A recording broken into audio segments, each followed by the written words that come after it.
በህይወታችን አለቀለት አበቃለት የሚባል ነገር የለም ይላል ፍራንሲስኮ አቸርቢም። በህይወታችን ሁለተኛ እድል እንደሚሰጠን አውቀን ሁሌም ቢሆን ፈተናዎች ሲመጡ ቀጥቅጠው እስካልገደሉን ድረስ መቀጥቀጣችን ለሌላ አጋጣሚና ለኔና ብርታት እንደሆነ ልናውቅ ያስፈልጋል ይላል ፍራንሲስኮ አቸርቢም። በህይወቴ አንድም ቀን ተስፋ ቆርጬ አላውቅም። ሁሌ መፋለም፣ ሁሌ መታገል፣ ሁሌ ማሸነፍ ህልሜ ነው ይላል ፍራንሲስኮ አቸርቢ። ጣሊያናዊው ተጫዋች ፍራንሲስኮ አቸርቢ ዛሬ ለብዙዎቻችን ህይወት ትልቅ ነገር የሚያስተምር መሆኑን በማመን አንዳንድ ስለሱ ነገሮችን በማገላበጥ ቪዲዮ ለመስራት ተገድጃለሁ። ውድ የቻናላችን ተከታታዮች ሰላም ጤና ይስጥልኝ ማለቱን አልረሳሁትም። ሁላችሁም በዚህ ቻናል ላይ ያላችሁት በዚህ ቻናላችን ላይ አንዳንድ ቁም ነገርና ለህይወታችን ስንቅ የሚሆኑ ቪዲዮዎችን ሁልጊዜም እንደተለመደው እንለቃለን። እናንተም ከዚህ ቪዲዮ አሪፍ ቁም ነገር እንደምትማሩበት አንጠራጠርም። ስለዚህ ለቻናላችን አዲስ ከሆናችሁ ቻናላችንን ሰብስክራይብ በማድረግ ቪዲዮአችንን እስከመጨረሻው በመከታተል አሪፍ ቁም ነገር እንደምታገኙበት በማመን ዛሬ ወደ ጣሊያን አምርተን የአንድ ተጫዋች ታሪክ እንደመነሻ አድርገን እኛም ለህይወታችን ምን አይነት ስንቅ መውሰድ እንዳለብን እንነጋገራለን። እንደ ኢሮፒያን አቆጣጠር በየካቲት 10 1988 የተወለደው ፍራንሲስኮ አቸርቢ ታሪኩ በጣም የሚያስተምር ሁለት ጊዜ ሞትን አሸንፎ የተነሳም ድንቅ እግር ኳስ ተጫዋች በጣሊያኗ ቪትዞላ ፕራድቤፕሲም እንደ ኢሮፒያን አቆጣጠር በ1988 የተወለደው አመለሸጋውና ቁመተ መለሎ ፍራንሲስኮ አቸርቢ ቁመቱ 1 ሜትር ከ92 ሴንቲሜትር ይረዝማል። በመሃል ተከላካይነት የሚጫወተው ፍራንሲስኮ አቸርቢ ከህይወቱ በልጅነቱ ጀምሮ በእግር ኳስ ትልቅ ተጫዋች መሆን ይፈልጋል። ይህንንም ህልሙን አባቱ በጣም ይወድለት ነበር። እንደውም አባቱ በጣም ይህን ህልሙን ስለሚወድለት እሱም የበለጠ ለአባቴ ስል ህልሜን ማሳካት እፈልጋለሁ ይላል ፍራንሲስኮ አቸርቢ። ፕሮፌሽናል እግር ኳስ ተጫዋችነቱን የጀመረው እንደ ኢሮፒያን አቆጣጠር በ2006 በፔቪያ ነበር። ነገር ግን በየአመቱ እግር ኳስ ክለብ መቀየር የማይሰለቸው ፍራንሲስኮ አቸርቢ በብዙ በጣሊያን ደጋፊዎች ስም ቅጥል ስም ተሰጥቶታል። ተጓዡ ጣሊያናዊ በመባል ይታወቃል። ይህ ተጓዡ ጣሊያናዊ በ2006 በፔቪያ እግር ኳስ ህይወቱን ቢጀምርም በ2007 በሪናቴ በውሰት፣ በ2008 በስፔዚያ በውሰት፣ በ2010 በራጂናም፣ በ2011 በጄኖዋ፣ በ2011 ሁለተኛ አጋማሽ በራጂና በድጋሚ በውሰት፣ 2012 ላይ በቺቮ፣ 2013 ላይ በኢስ ሚላን እና 2013 በግማሽ በሁለተኛው አጋማሽ በጄኖዋ፣ በ2014 በቺቮ እንደገና በውሰት፣ በ2014 እስከ 18 ረዘም ላለውን ጊዜ በሳሱሎ፣ በ2023 በላዚዮ፣ በ2023 ሁለተኛው አጋማሽ እስከ 2025 አሁን እስካለንበት በኢንተር ሚላን በመሃል ተከላካይነት እየተጫወተ የሚገኘው የ37 ዓመቱ ፍራንሲስኮ አቸርቢ ህይወቱን መለስ ብለን ስንቃኘው በ2020 ነበር ከክላውዲያ ስካቤሪ ከምትባል ፍቅረኛው ጋር ህይወትን የጀመረው። አሁን ሰዓት የሁለት ሴት ልጆች አባት የሆነው በቪቶሪያና ናላ የሚባሉ ሁለት ሴት ልጆች አሉት። ነገር ግን እዚህ ከመድረሱ በፊት በ2013 አንድ አስደንጋጭ ነገርና ሞትን ፊት ለፊት የተገናኘበት አጋጣሚ ተከሰተ። 2013 በሳሱሎ እየተጫወተ ያለ ሁሌም ህመም ስሜት ሲሰማውና ህመሙ እየበረታበት ሲሄድ አንድ ቀን ወደ ሆስፒታል ያመራል። ነገር ግን ሆስፒታል ሲሄድ የሰማው ነገር አስደንጋጭና ምናልባትም የመጨረሻ የህይወት አጋጣሚ የሚመስል ነገር ነበር።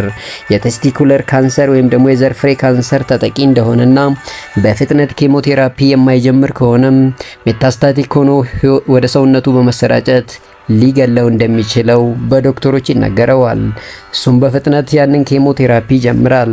ነገር ግን ኬሞቴራፒው ምንም ሊያሽለው ባለመቻሉም ሰርጀሪ ተሰርቶ ከውስጡ ቲዩመሩ እንዲወጣለት ሐኪሞቹ ይወስናሉ።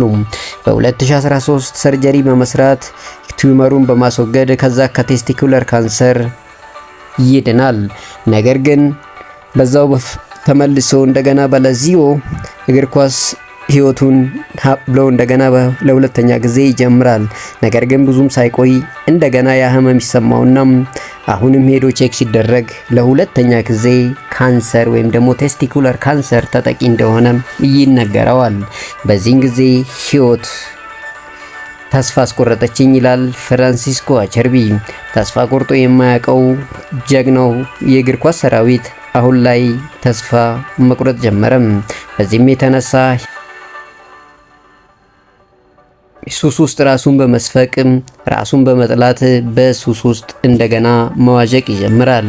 ነገር ግን እንደገና በብዙ ህመሙ እየበረታበት ሲሄድ አሁንም በድጋሚ ወደ ሆስፒታል በመመለስ ኬሞቴራፒውን ይጀምራል። ነገር ግን ራሱንም በሱስ ስለጎዳም ምንም እንኳን ኬሞቴራፒ ቢጀምርም ህመሙ እየበረታበት በመሄዱ እንደገና አሁንም በሰርጀሪ ከቴስቲኩለር ካንሰሩ ይገላገላል። ይህን ጊዜ ነበር ህይወት ሁለተኛ እድል እንደሰጠችኝ ያወቅኩት ይላል ፍራንሲስኮ አቸርቢ።